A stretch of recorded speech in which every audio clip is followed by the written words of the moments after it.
I'm Amanda Yallop, and this is The Real Review.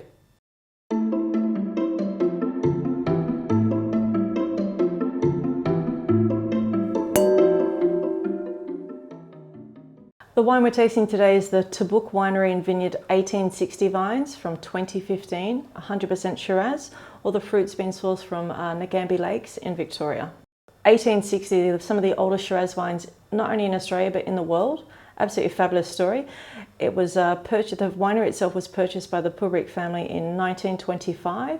They've been considered to be carbon neutral since about 2012 to 2013. The wine industry causes quite a massive amount of waste, and I love the idea that they're trying to take care of that by becoming carbon neutral. And the CEO and the winemaker is the fourth generation, which is pretty cool.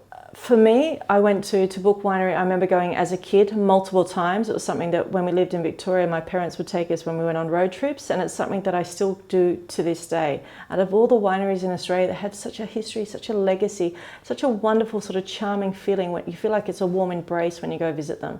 I think it's pretty cool, and particularly at a time right now in Victoria when a lot of wineries, a lot of restaurants, a lot of bars, a lot of hotels, motels are really struggling. It's great to go out and visit in a safe environment. I mean, this is a perfect example of savoury Shiraz. You've got this lovely sort of deep red colour, lovely touch of a tinge. You've got a bouquet of dry leather, fresh tilled soil, hummus. It's quite a floral bouquet. For me, it's got red, black and blue fruit. It is showing a little bit of tertiary development, which comes with age. It's now 6 years old. It's a 2015-year-old wine.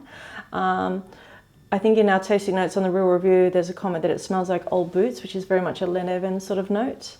Dry, savoury, leathery, it's full-bodied, it's got great line and length. I think it's actually very, very young to drink now. You can drink it now, but I think that this wine will age for a couple of decades. It just has the structure, has the gravitas that you want in a wine that will age. And it's actually under Stelvin.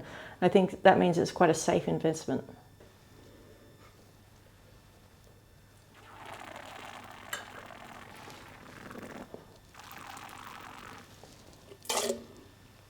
It's the sort of wine that you want to do an internal spit with.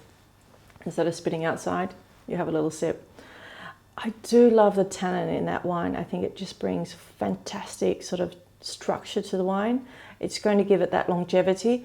When wine decays over time in bottle, it can look absolutely beautiful, and this still has a lovely freshness to it. You can really see the quality of the French oak that they've used here. It's fine grain, it's long length.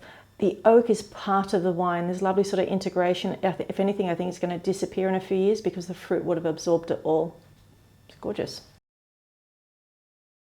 This wine is rated as a top rating wine. It came 5th out of 46 wines for a Shiraz from Central Victoria.